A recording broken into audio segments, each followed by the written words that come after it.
My brother and sister-in-law were throwing Papa's 92nd birthday party at the old ranch house in Amarillo. My wife leaned close and whispered urgently in my ear, "Grab your jacket. We need to go now. What, why?" I started to ask, but she cut me off with a look I'd never seen before. "Just smile and act normal. Don't say anything to anyone." She squeezed my hand so hard it hurt. I thought she was overreacting to some family drama I'd missed. Maybe my sister-in-law had made another passive-aggressive comment about us living in Seattle. Maybe my brother had said something about my career choices again. It wouldn't have been the first time. But then we got to the rental car, and she locked all the doors before I'd even fastened my seatbelt. Her hands were shaking as she gripped the steering wheel. "Melissa, what the hell is going on?" She turned to me and her face was pale. "Dead serious. Something is extremely wrong here, David. We need to call the police." 10 minutes later, I was on the phone with the Amarillo Police Department, feeling like I was losing my mind. I hadn't been back to Texas in almost 6 years. Not since Melissa and I moved to Seattle for her job at the hospital. The distance had seemed like a blessing at first, a clean break from a family that had never quite felt like mine, even though I'd spent my whole childhood trying to belong. The party was held on Papa's property, the same land he'd bought back in the 70s when his trucking company started making real money. 20 acres of flat Texas grassland with a sprawling ranch-style house at the center, surrounded by live oaks and mesquite trees that provided precious little shade in the blistering heat. There must have been 60 or 70 people there when we arrived that Saturday afternoon. Folding tables covered in plastic checkered tablecloths, balloons tied to fence posts already starting to sag in the 100-degree heat. Someone had rented one of those big white party tents, the kind you see at weddings, and underneath it were rows of folding chairs and a makeshift bar.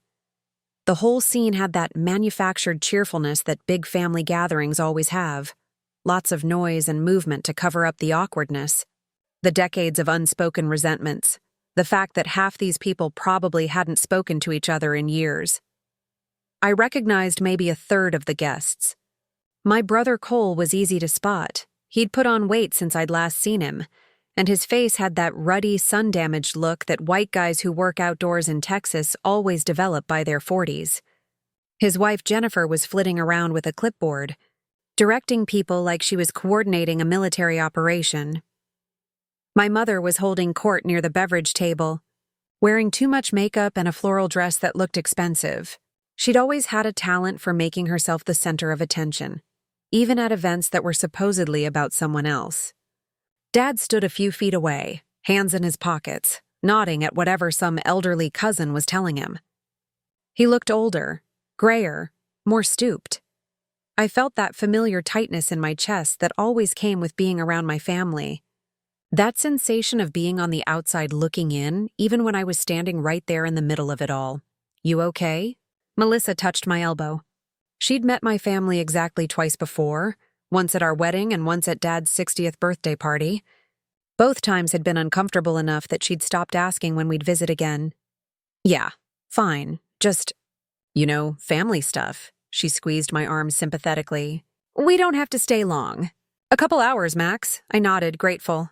We made our way toward the tent, and I accepted a lukewarm beer from a cooler someone had set up. The label was peeling off in the heat. I sipped it and tried to look approachable, in case anyone wanted to come say hello. Nobody did. Cole spotted us and raised a hand in acknowledgement, but he was deep in conversation with someone I didn't recognize and didn't come over. Mom was too busy laughing at something to notice our arrival.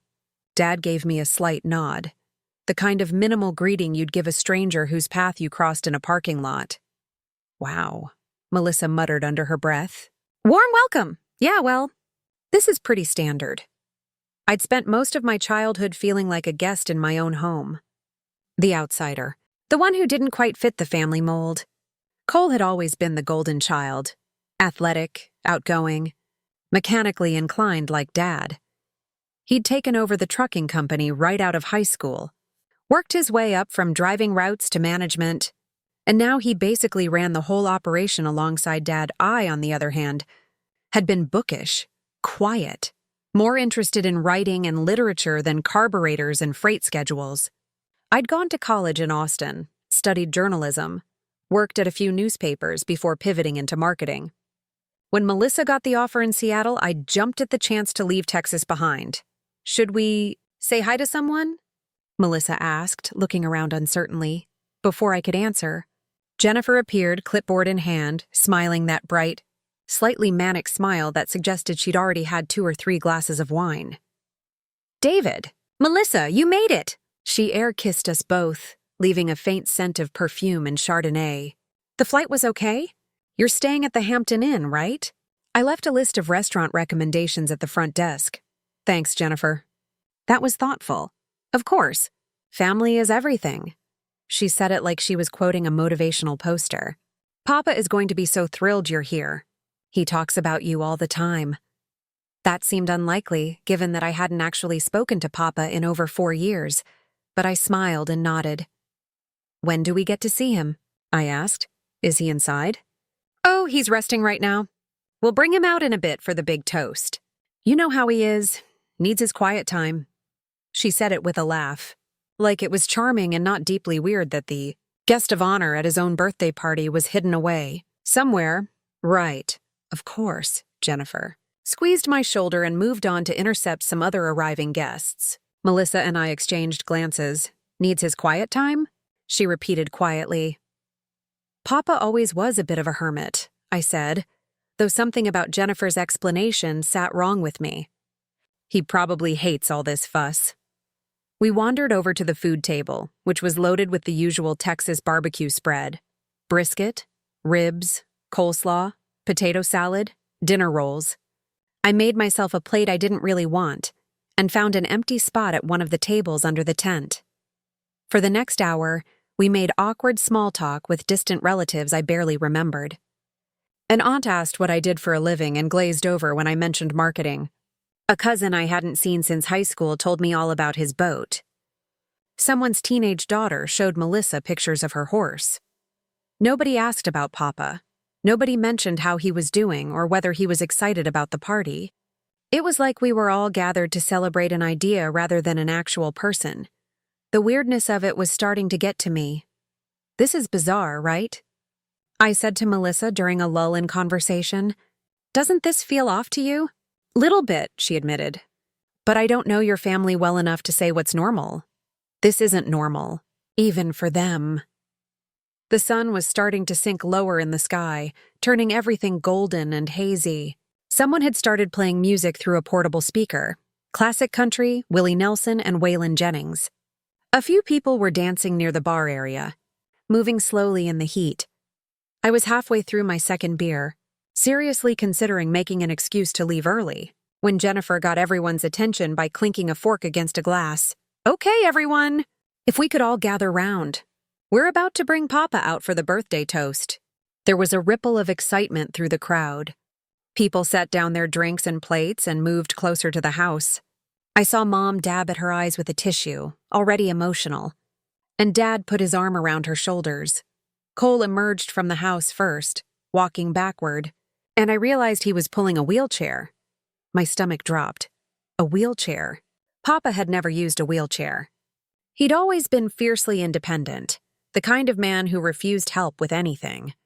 Even in his 80s, he'd still been climbing ladders to clean gutters, insisting he was perfectly capable. But here he was, being wheeled out onto the back patio in front of everyone. The crowd applauded. Some people whooped and cheered. Papa, or the man in the wheelchair, didn't react. He just sat there, hands folded in his lap, staring at nothing in particular. I moved closer, trying to get a better look. He was wearing clothes I recognized, khaki pants, a plaid button-down shirt, a bolo tie Papa had always favored. His hair was white and neatly combed. He wore glasses I didn't remember him having before. Papa, someone called out. Happy birthday! No response. He didn't even turn his head.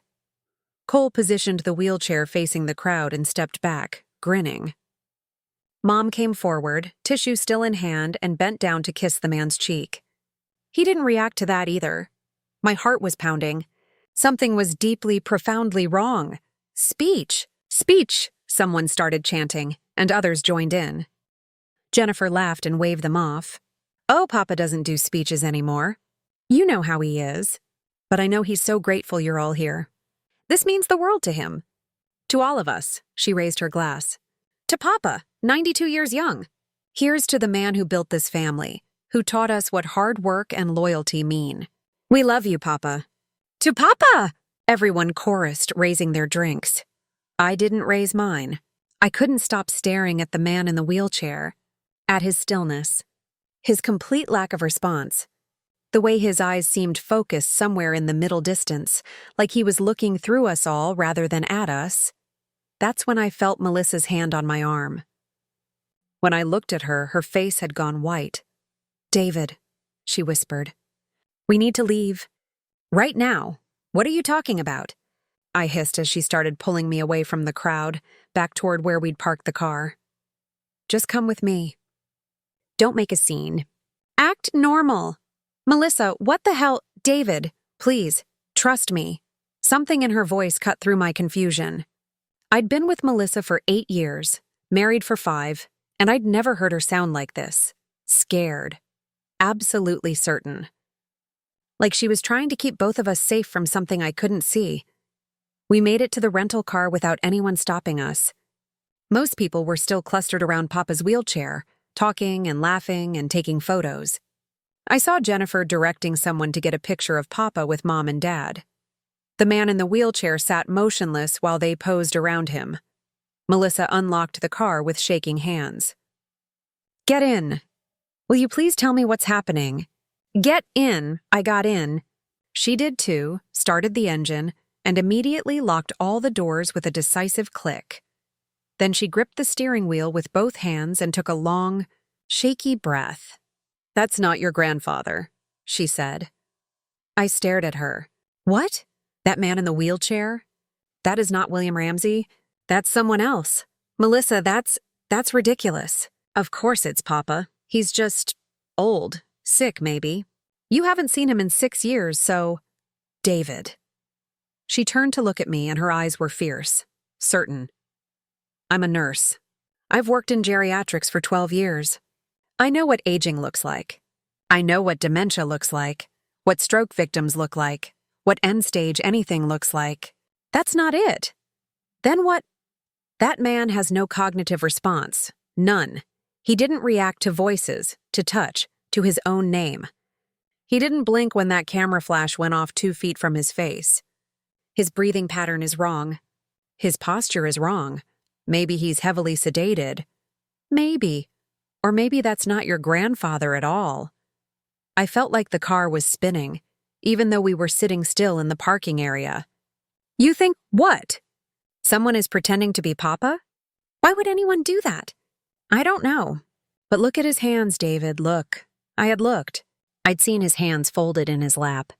They'd looked fine, normal. What about them? Your grandfather was a truck driver, mechanic. He worked with his hands his entire life. You've told me that. You've told me about the scars he had from working on engines, the calluses, the way 2 of his fingers didn't bend quite right because he'd broken them and never set them properly. I nodded slowly. Papa's hands had been gnarled, weathered things. Strong but marked by decades of hard labor, that man's hands are smooth, uncalloused, no scars. The fingers are all straight. David, those aren't the hands of a 92-year-old man who spent his life doing manual labor. Those are the hands of someone younger, someone who's never done that kind of work. I closed my eyes, opened them. The world hadn't changed, but everything felt different now. Tilted. There's more, Melissa continued. His ears are wrong. The shape is different. The earlobes. And there's something off about the way they've styled his hair. It's covering most of his forehead and the sides of his face, like they're trying to hide the shape of his skull. And those glasses? Those are just regular glass. No prescription. I checked when I walked past. They're not real glasses. They're a prop. Jesus Christ, I breathed. David, I don't know what's going on here, but that is not your grandfather. Someone is pretending to be him, and your entire family is going along with it. We need to call the police. Right now. My hands were numb. My whole body felt numb. I pulled out my phone and stared at it like I'd forgotten how it worked. What do I even say? Hi, officer, I think my family is… What? Running some kind of weekend at Bernie's situation? You tell them the truth. You tell them you're concerned about your grandfather's welfare, that something seems wrong, and you need them to do a wellness check. I nodded. She was right. She had to be right, because the alternative, that I was about to destroy whatever fragile relationship remained with my family based on my wife's hunch, was too awful to consider. But she wasn't wrong. Now that she'd pointed it out, I couldn't unsee it. The stillness, the smoothness of those hands, the complete absence of the man I'd known my entire childhood. I dialed 911. 911. What's your emergency? Hi, I need to report I'm concerned about my grandfather's welfare. I think something might be seriously wrong. The police arrived within 20 minutes. 2 officers in a patrol car, pulling up the long driveway like they were just stopping by for a social call. I'd asked the dispatcher to be discreet, to treat it as a wellness check rather than an emergency, because part of me still hoped I was wrong. That there was some reasonable explanation I hadn't considered. Melissa and I stayed in our car, parked far enough back that we could see the party but weren't directly involved. We watched the officers get out, adjust their duty belts, and approach the gathering under the tent. People's heads turned. The music didn't stop immediately, but it got quieter. I saw Cole stand up from where he'd been sitting, saw him walk over to meet the officers with that easy confidence he'd always had. The confidence of someone who'd never doubted his place in the world. From our distance, we couldn't hear the conversation. We could only watch body language. Cole gesturing, smiling, probably explaining that everything was fine. The officers nodding, asking questions. Cole pointing toward the house, then toward the wheelchair where Papa, or whoever that was, sat motionless. One officer stayed with Cole. The other walked over to the wheelchair. I held my breath. The officer knelt down, getting eye level with the man in the chair. Spoke to him. Waited for a response. Nothing. The officer stood, said something to Jennifer, who had materialized at his elbow. She nodded vigorously, smiled, touched the officer's arm in that overly friendly way people do when they're trying to seem cooperative and unthreatening. Mom appeared, dabbing at her eyes again. Dad joined them. The officer was asking questions, and they were all answering, all talking over each other, all very concerned and helpful and earnest. They're lying, Melissa said quietly. Whatever they're telling him, they're lying. The officer with Cole walked toward the house. Cole followed. They disappeared inside. The party had gone quiet now. People were standing in small clusters, watching, whispering. The mood had shifted from celebration to something else. Something uneasy. 5 minutes passed. 10. The officer emerged from the house, conferred with his partner. They both approached the wheelchair again. More questions. More animated responses from my family. Then both officers stepped away, walked back toward their patrol car. My stomach sank. They were leaving. They'd believed whatever story my family had told them, but then one of the officers pulled out his radio. Spoke into it. His partner opened the car door, retrieved something, a clipboard it looked like. They weren't leaving. They were escalating. The officer with the clipboard walked back to the wheelchair. This time his approach was different. More formal. He was writing things down. Taking notes. He asked the man in the wheelchair a direct question. I could see his mouth move, see him wait expectantly for an answer. Nothing. He asked again. Still nothing. Then he turned to my mother and asked her something. She shook her head, gestured toward the house. The officer said something else. Mom's face changed.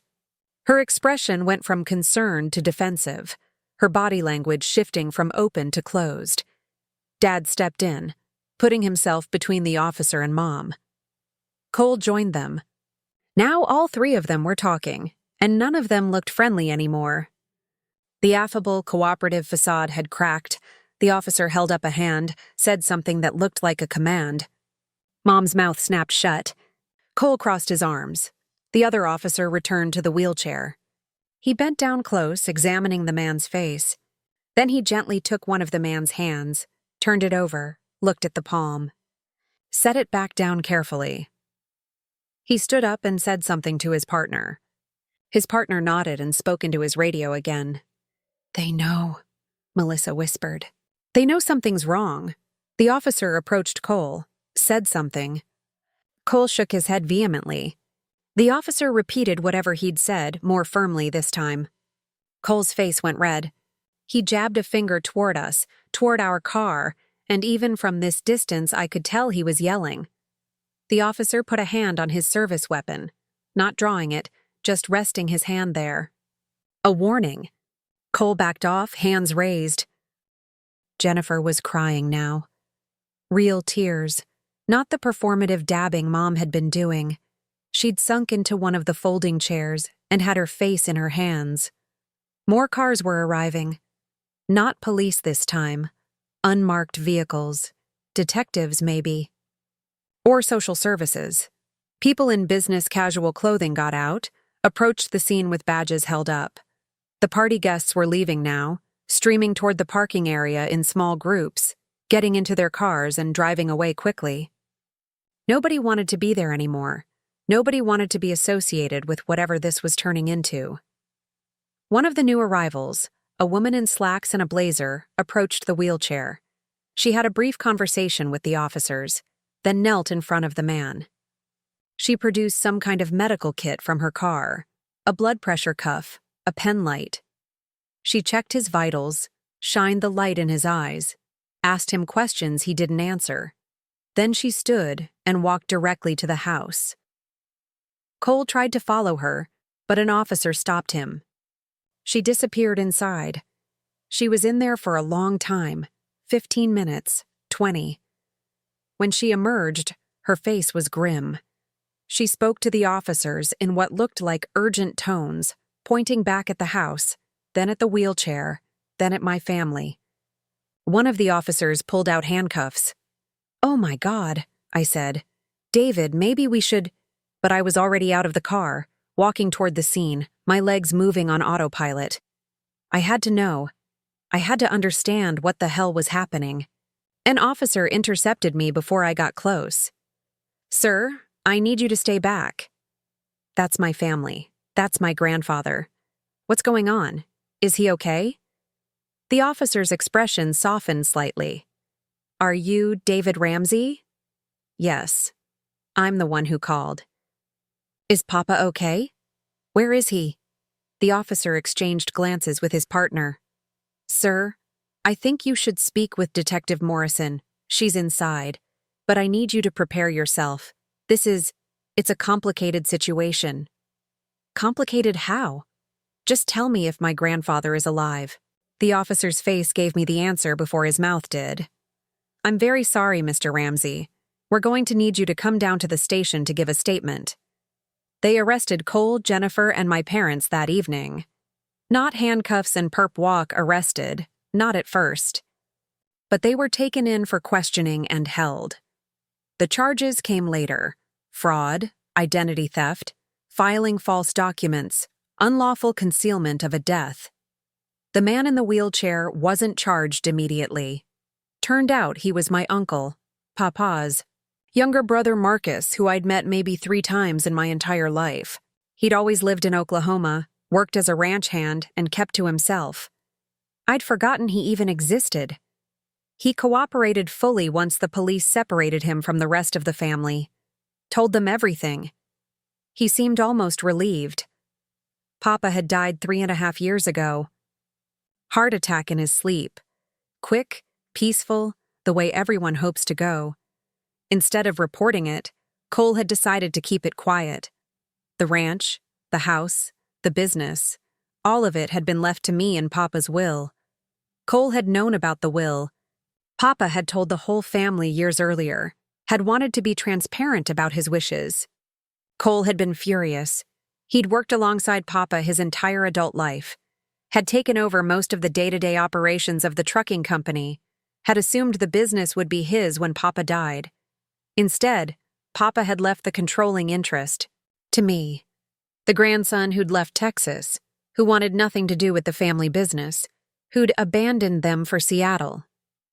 So Cole made a decision. If Papa was dead, I'd inherit. If Papa was alive, at least on paper, everything could stay as it was. Cole could keep running the company. They could all keep living on the property. I'd stay in Seattle, none the wiser. And eventually, Cole would figure out how to contest the will or convince me to sign things over or something. He'd been making it up as he went. They'd buried Papa on the property. No funeral. No announcement. They'd told the handful of people who'd noticed his absence that he'd become reclusive, that he was ill, that he didn't want visitors. Most people accepted that. Papa had always been private. They'd kept drawing on his bank accounts, signing his name to documents, using his identity to maintain the business. Jennifer handled most of the paperwork. She'd gotten pretty good at forging his signature. For 3 years, they'd maintained this fiction. They'd dodged my calls, made excuses, said Papa was too sick to talk. When I'd pressed harder, Mom had finally suggested the birthday party, probably figuring it would get me off their backs for another year, prove that Papa was fine and I should stop worrying. They'd recruited Uncle Marcus because he had the closest physical resemblance to Papa. Similar build, similar height. With the right clothes, the right glasses, some subtle makeup, and strategic positioning, he could pass for Papa from a distance. Especially to people who hadn't seen Papa in years. Marcus had agreed because Cole promised him money, because he was lonely and liked feeling needed, because the family had convinced him it wasn't really hurting anyone, just buying them some time to sort out legal issues with the estate. He'd sat in that wheelchair for 4 hours, saying nothing, while dozens of people wished him happy birthday and posed for pictures with him. He'd been heavily coached not to speak, not to move too much, to just sit there and let everyone project their memories of Papa onto him. It had almost worked, if Melissa hadn't been a geriatric nurse, if she hadn't noticed the hands, the ears, the vacant stare, if I hadn't trusted her enough to make that call. Detective Morrison was kind to me, considering. She interviewed me in a small room at the police station, offered me bad coffee and worse vending machine cookies. She asked about my relationship with Papa, with my family, how long it had been since I'd seen Papa in person. 6 years, I said, and the shame of it burned in my throat. I kept meaning to visit, but work was busy, and the flights were expensive, and every time I suggested it, my family made it sound like it wasn't a good time. I believed them. This isn't your fault, Mr. Ramsey. Isn't it? If I'd been more involved, more present, maybe. No, she said firmly. You were deceived by people you trusted. People who should have told you the truth. That's on them, not you. I nodded, not quite believing her. We're going to need you to help us locate the burial site, she continued. Your brother indicated it's somewhere on the property, but he's being uncooperative about the specific location. Of course he was. Even now, even caught, Cole couldn't just make things easy. I'll help however I can, I said. They found Papa 2 days later, buried under an old oak tree on the far edge of the property, where the land sloped down toward a dry creek bed. It was a pretty spot. Papa would have liked it, I thought. Peaceful, quiet. The medical examiner confirmed what Uncle Marcus had told them. Natural causes, heart failure. No signs of trauma or foul play. Papa had died exactly the way they'd claimed. The only crime was what had happened after. I was allowed to arrange a real funeral. A proper burial in the town cemetery, with a headstone and everything. The service was small. Just me, Melissa, a few of Papa's actual friends, and a minister who'd never met him but did his best. My family didn't attend. They were out on bail, by then, but their lawyers had advised them not to have any contact with me. I was both the victim and the primary witness in their case. I didn't cry at the funeral. I'd done all my crying in the hotel room, late at night, when the full weight of it hit me. Not just that Papa was dead, but that he'd been dead for years. while I'd been sending birthday cards and Christmas messages into the void. That my family had watched me grieve a living man and had said nothing. That they'd cared more about money and property than about me, than about honoring Papa's wishes, than about basic human decency. I cried for the grandfather I'd lost twice. Once, when he actually died, and once when I learned how little I'd mattered to the family he'd left behind. The legal proceedings took months. There were criminal charges and civil suits and estate disputes. Papa's will was challenged naturally. Cole argued he'd been unduly influenced, that he hadn't been of sound mind, that I'd manipulated him. Every argument was thrown out. The will was airtight, and Papa had been perfectly lucid when he'd made it. My family pled guilty to reduced charges in exchange for avoiding trial. They got probation, fines, and community service. No jail time, which seemed like a slap on the wrist to me, but the prosecutor explained that the courts were reluctant to impose harsh sentences for what was technically a fraud case with no physical victims. Your grandfather wasn't harmed, she explained. He was already dead. And while what they did was absolutely wrong, legally speaking, it's hard to prove serious damages. They stole from him, I said flatly. They stole his identity, his money, his property. They kept him buried in an unmarked grave for years. I know, and they're being punished. But the reality is, our justice system treats property crimes differently than violent crimes. I'm sorry. Uncle Marcus got the lightest sentence of all. 6 months probation, a small fine. In exchange for his cooperation, for his testimony, for immediately admitting everything. He wrote me a letter through his lawyer apologizing, saying he'd never meant any harm, that he just wanted to help family, that he understood if I never forgave him. I didn't respond. What would I even say? The estate was settled in my favor. The house, the land, Papa's share of the trucking company, his savings and investments. It wasn't a fortune. Papa had lived modestly and given away a lot to charity over the years, but it was substantial. More money than I'd ever had in my life. The trucking company was the complicated part. Cole had been running it for years, and despite everything, he was good at it. The business was profitable, the employees were loyal, the clients were satisfied. Shutting it down or forcing Cole out would hurt a lot of people who had nothing to do with this mess. I met with lawyers for weeks, exploring options. Eventually, we structured a deal. Cole could continue managing the company, but I retained controlling ownership. Any major decisions required my approval. All finances would be completely transparent and regularly audited, and Cole would buy out my interest over time at fair market value until he owned the company outright. It wasn't forgiveness. It was pragmatism. I didn't want to run a trucking company, and destroying it out of spite would only hurt innocent people. Cole's lawyer delivered a written thank you. Cole himself never said a word to me. The house was harder. It needed work, repairs and updates it hadn't received in years. My family had been letting it deteriorate while they'd drained Papa's accounts. I hired contractors, spent months overseeing renovations from Seattle, flying back and forth to check on progress. Melissa came with me sometimes, though she found the whole thing depressing. I can't imagine how this feels, she'd say, walking through rooms that had been occupied by people who'd betrayed us. Do you want to just sell it? I'd considered it, but something stopped me every time. This was Papa's house. He'd built it, lived in it, filled it with memories. Selling it felt like letting my family win, like admitting they'd successfully stolen those years from both of us. So instead, I kept it. I fired it up, made it beautiful again. I filled it with new furniture, painted the walls, planted flowers in the garden Papa had loved. I created space for new memories, untainted ones. We started spending summers there. Melissa worked remote for a few weeks each year, and I'd take vacation time. We'd sit on the porch in the evenings, watching the sun set over the flat Texas landscape, and I'd tell her stories about Papa. The real ones, the true ones. The memories my family couldn't steal, about how he'd taught me to fish in the creek, even though there were barely any fish and we never caught anything worth keeping.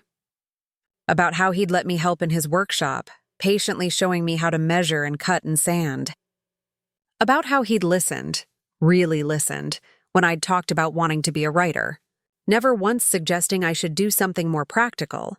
About how he'd slipped me a check for $5,000 when I'd graduated college, refusing to take no for an answer when I'd protested it was too much. "It's my money," he'd said, "and I'm spending it how I want. You're going to do something good with your life, David. I know it."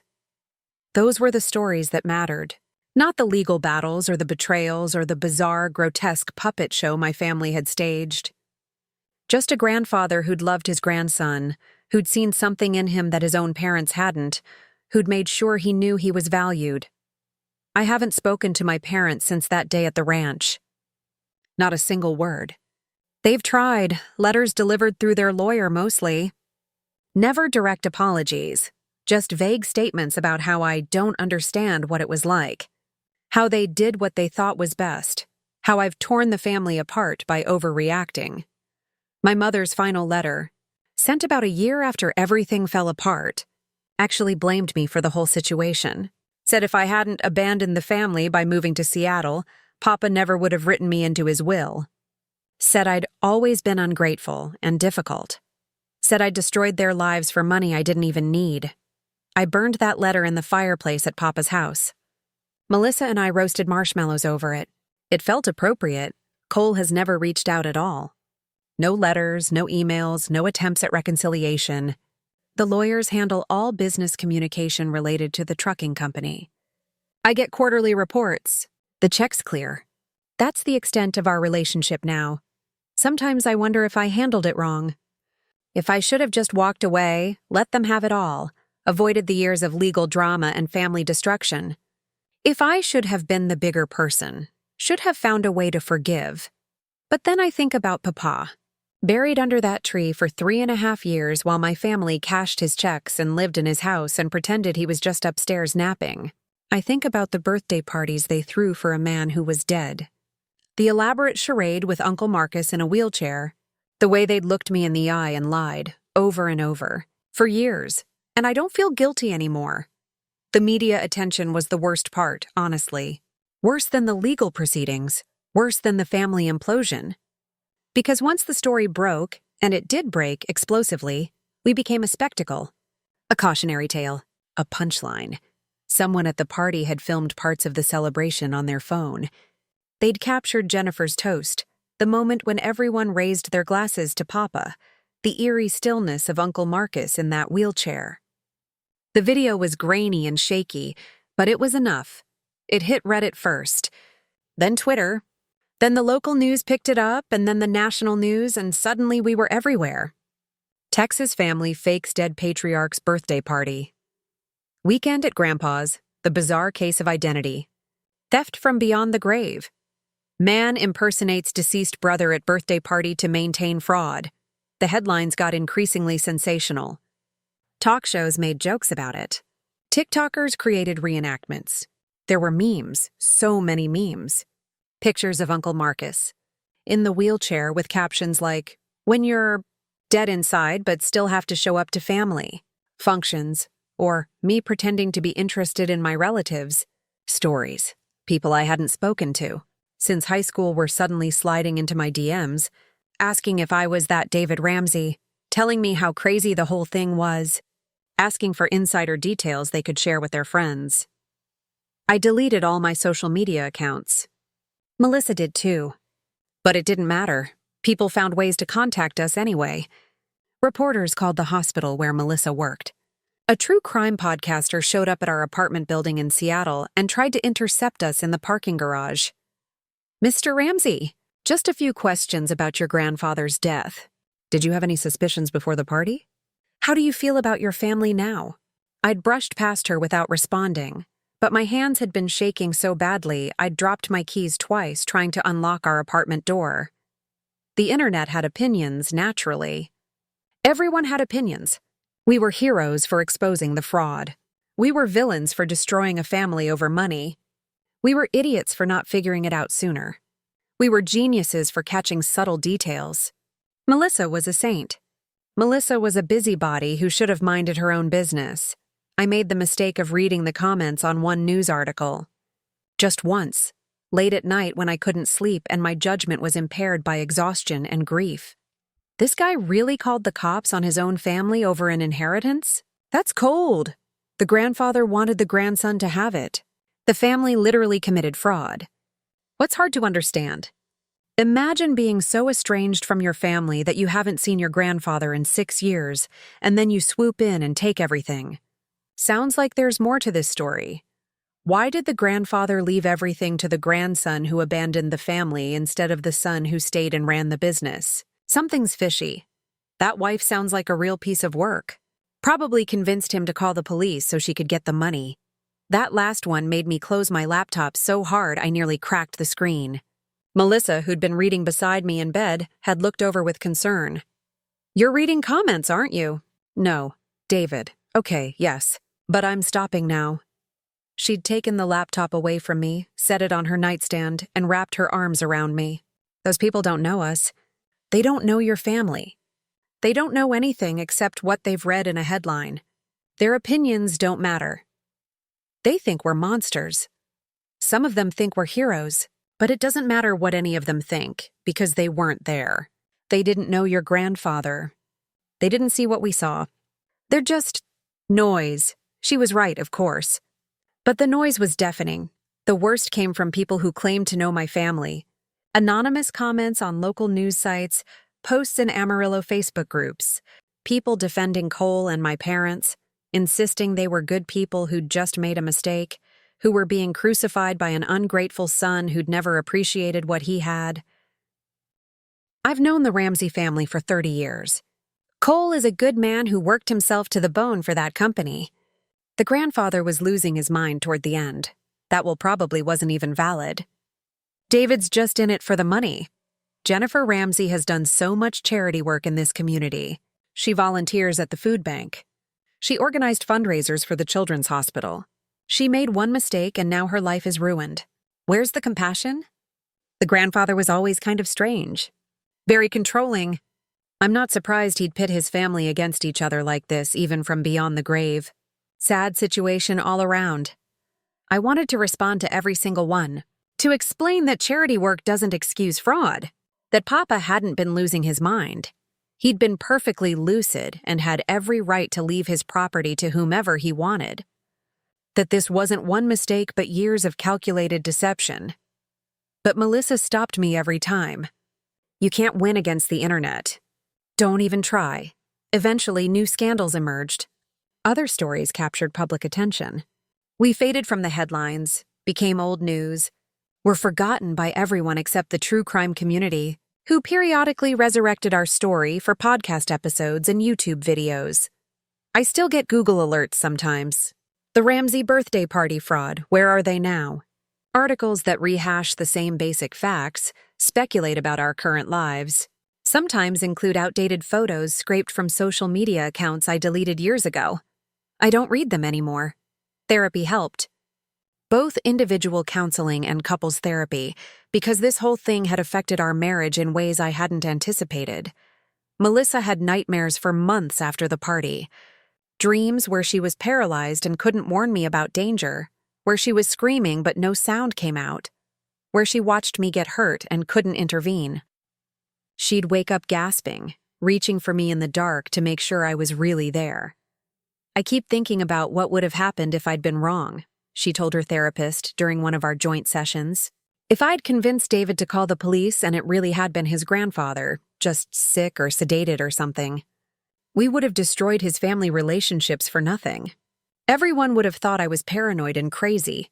David would have resented me. But you weren't wrong," I said, holding her hand. But I could have been. The stakes were so high. And I keep replaying it, wondering if I should have been more certain before I said anything. "You were certain," I reminded her. "You saw what you saw. You used your medical training and your instincts, and you were right. You probably saved us from years more of this fraud. Or maybe I just blew up your family." "They blew up my family. You just turned on the lights so we could see the damage."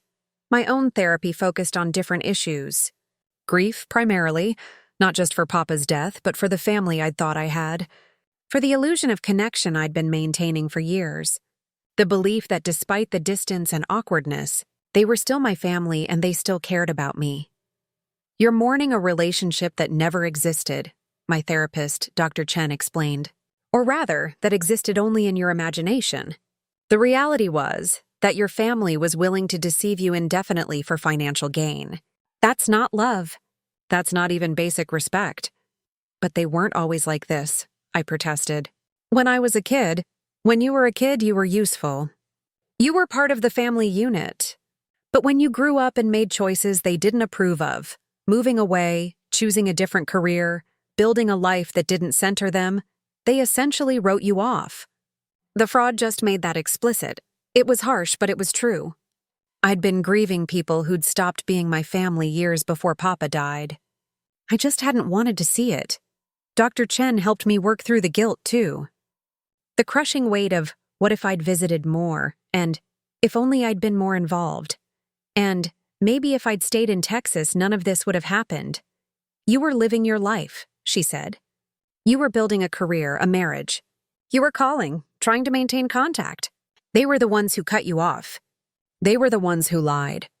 You can't blame yourself for not seeing through an elaborate deception that was specifically designed to fool you. But 6 years without seeing him in person is not abnormal for adult families spread across the country. Plenty of people go years between visits with relatives. That doesn't make them bad people or negligent family members. You were busy. Flights are expensive. They actively discouraged visits. None of that is your fault. Slowly, painfully, I started to believe her. The first anniversary of Papa's real funeral, Melissa and I went back to Amarillo. We visited his grave, brought flowers, sat in the grass beside the headstone I'd chosen. William Bill Ramsey, 1933-2021, beloved grandfather. He built things that lasted. It was a cool October morning, the kind of crisp fall day that Texas does beautifully. The cemetery was quiet except for birdsong and the distant sound of traffic on the highway. I'm sorry I wasn't there, I said to the headstone, when you died. I'm sorry I didn't know. I'm sorry I didn't fight harder to stay in touch. Melissa squeezed my shoulder but said nothing. She knew I needed to do this alone. I kept the house. Fixed it up the way you would have liked. And I'm making sure the business stays successful. Cole's still running it, but I'm watching the books. Making sure your employees are taken care of. That's what you would have wanted, right? For the company to keep going, to keep providing jobs. A breeze rustled the leaves of the oak tree shading his grave. I took it as confirmation. I wish I'd known you better as an adult. I wish I'd made more time. I stopped, my throat closing up. I wish they hadn't stolen those last years from both of us. You died thinking I didn't care enough to visit. And I spent years thinking you'd stopped caring about me.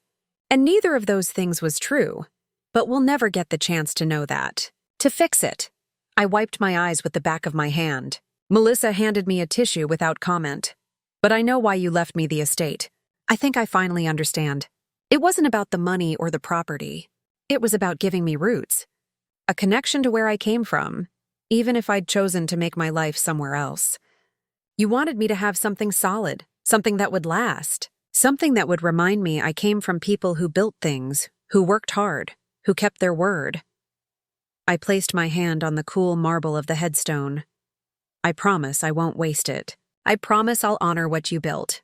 And I promise I'll remember you the way you really were, not the way they tried to pretend you were. Not some silent, empty prop in a wheelchair, but as you, the real you. We stayed for another hour, not talking, just being present. When we finally left, I felt lighter. Not healed, that would take more time, but less burdened. Like I'd set down a weight I'd been carrying since that awful day at the party. 2 years after everything fell apart, I got an unexpected letter.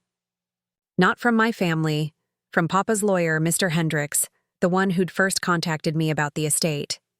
Dear David, I hope this letter finds you well. I wanted to reach out because I recently discovered something among your grandfather's papers that I think you should have. When Bill updated his will 15 years ago, He also recorded a video message to be delivered to you upon his death. Unfortunately, in the chaos of the legal proceedings and the circumstances surrounding the delayed notification of his passing, this video was overlooked. I sincerely apologize for the delay in getting this to you. The video is on a DVD. Bill was somewhat old-fashioned in that regard, and I'm mailing it to your Seattle address. I haven't watched it. Bill's instructions were clear that it was for your eyes only. Again, my apologies for the oversight. I hope the message brings you some measure of peace. Sincerely, Thomas Hendricks. The DVD arrived 3 days later in a padded envelope. I stared at it for 2 days before I could bring myself to watch it. We didn't even own a DVD player anymore. I had to buy an external one that connected to my laptop. On a quiet Sunday morning, with Melissa beside me on the couch, I finally pressed play. The video quality was grainy, clearly recorded on an old camcorder. Papa sat in his workshop, the one I remembered from childhood, surrounded by tools and half-finished woodworking projects. He was wearing his usual work clothes, jeans, a flannel shirt, his old baseball cap. He looked healthy, strong, himself. "Hey there, David," he said, smiling at the camera. "If you're watching this, then I'm dead and gone. And knowing Tom Hendricks, he's probably already walked you through the will and you know you're inheriting this place." His smile faded slightly, became more serious. "I imagine there's been some fallout from that decision. Your dad and your brother probably aren't too happy about it. Maybe they've said some things that hurt. Maybe they've made you feel guilty for accepting what I left you." He leaned forward, his weathered hands folded on his workbench. "Don't listen to them. This is my property, my money, my choice, and I chose you. Not because you're better than them, or smarter, or more deserving, but because you're the one who understood what I was trying to build here." He gestured around the workshop. "It was never about the business, David. Not really. Cole thinks it was. He thinks the trucking company was my legacy, that keeping it running and profitable is what mattered most to me. And don't get me wrong, I'm proud of what we built. But that's not what I want to be remembered for." He picked up a piece of wood from his bench, ran his fingers along the grain. "I want to be remembered for this, for making things, for teaching my grandson how to measure twice and cut once, for showing you that work can be satisfying, that creating something with your own hands means something. That's the legacy I care about. That's what I want to pass on." He set the wood down and looked directly into the camera, directly at me. "You got out, David. You made a different choice than I did, than your father did, than Cole did. You went to college, you became a writer. You built a life that doesn't revolve around diesel engines and freight schedules. And I'm so goddamn proud of you for that." My vision blurred with tears. Melissa grabbed my hand and held it tight. "Your dad never understood you," Papa continued. "He thought you were rejecting him, rejecting the family, by choosing something different. But I understood. I got out once too, you know. Spent 2 years in California when I was young, before I came back and started the business. I know what it's like to need to see what else is out there. To build something that's yours, and not just an extension of your family's expectations." He smiled again. Sad, but warm. "So, I'm leaving you the property because I want you to have roots. Something solid you can come back to when you need to remember where you came from. But I'm not asking you to live here, or run the business, or give up the life you've made. Keep the house, sell it, rent it out, I don't care. It's yours to do with as you please." He paused, seemed to consider his words carefully. "I know there's going to be conflict over this. Your mother's going to cry and say I've torn the family apart. Cole's going to feel betrayed. Your dad's going to say I'm being unfair. But here's the truth, David. I raised your father, and he raised his sons. And I've watched how they treated you. I've watched them dismiss your interests, minimize your achievements, make you feel like you're less than because you wanted something different." His expression hardened. "That's not okay. And I'm not going to reward it by giving them everything and leaving you with nothing. You're my grandson too. You deserve to inherit something from me. And more than that, you deserve to know that someone in this family saw you, really saw you, valued who you actually are, not who they wanted you to be." He stood up from his stool, moved closer to the camera. Don't let them make you feel guilty for accepting what I'm giving you. Don't let them convince you that you're being selfish or greedy or ungrateful. This is my choice, my gift to you, and it comes with no strings attached except this. Remember me. Not as some perfect saint, but as a flawed man who tried his best and loved his grandson. That's enough. He reached toward the camera, and the screen went black. I sat in silence for a long moment, tears streaming down my face. Melissa pulled me into a hug, and I let myself cry, really cry, for the first time since this whole nightmare began. He knew, I finally managed to say. He knew they'd do something like this. Maybe not exactly this, but something. He knew there'd be conflict, and he did it anyway because he wanted me to have something from him. He loved you, Melissa said simply, and he wanted to make sure you knew it. I wish I could thank him. I wish I could tell him I understand. That I'll take care of the house.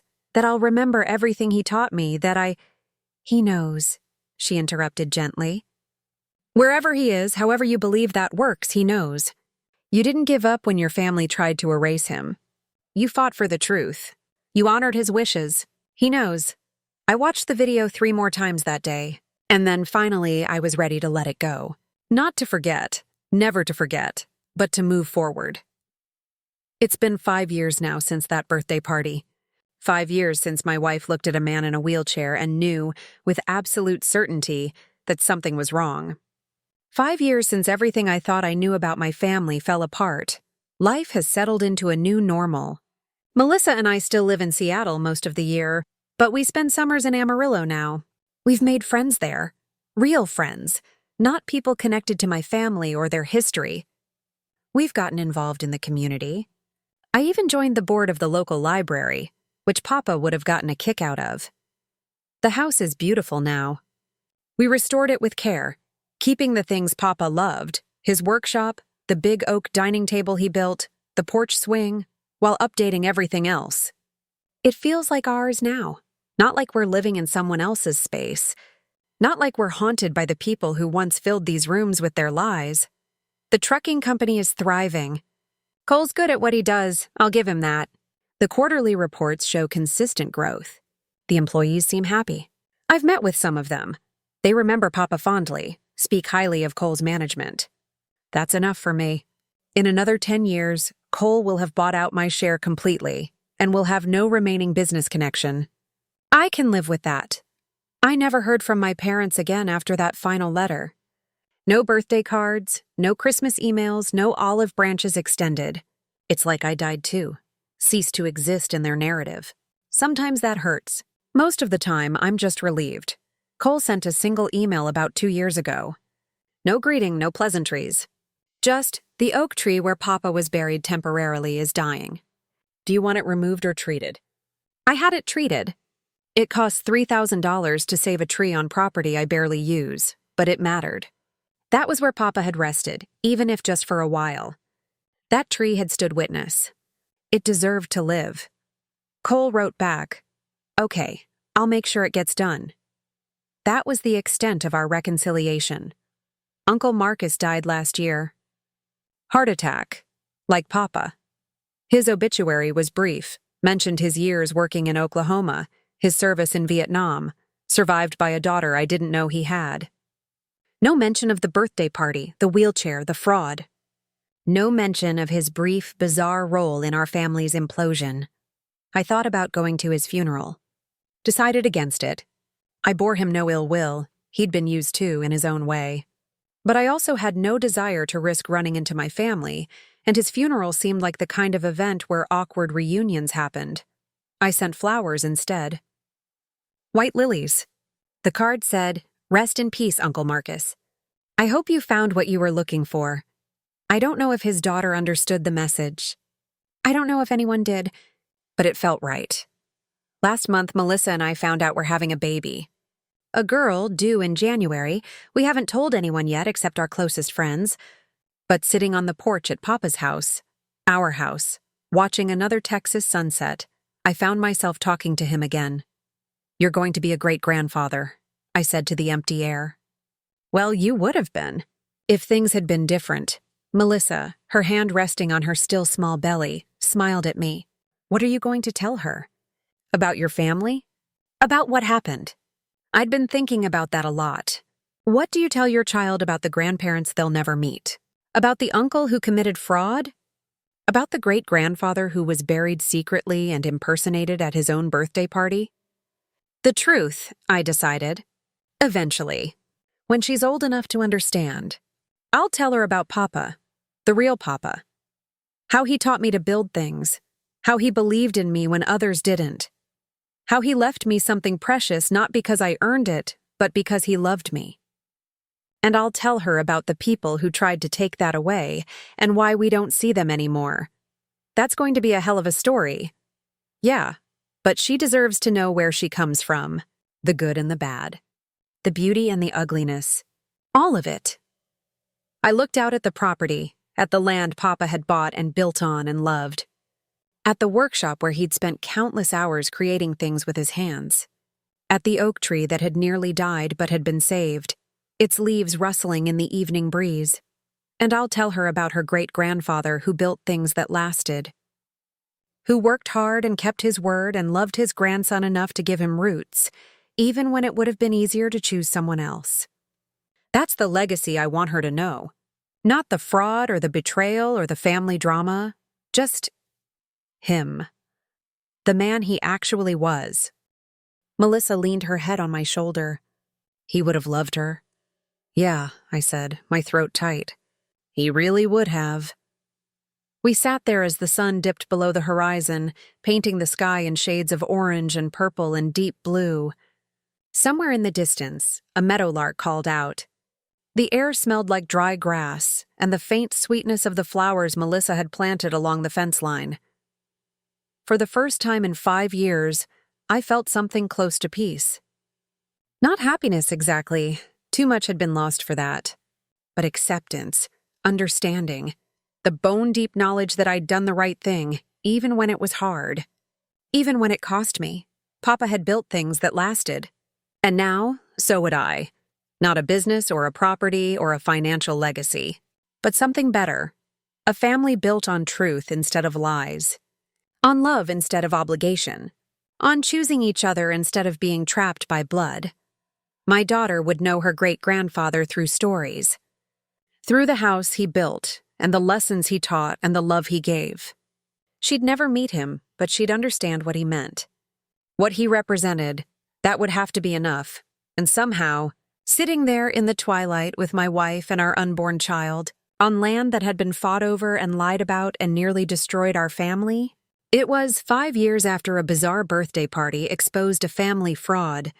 David and Melissa Ramsey are building a new life on the property David's grandfather left him. They haven't spoken to David's immediate family since the arrests. The trucking company continues to operate successfully under Cole Ramsey's management. William Bill Ramsey rests in Amarillo's Hillcrest Cemetery, where his grandson visits every time he's in town. The oak tree where he was temporarily buried still stands on the property, now surrounded by a small memorial garden with a bench and a bronze plaque that reads, "He built things that lasted." The end.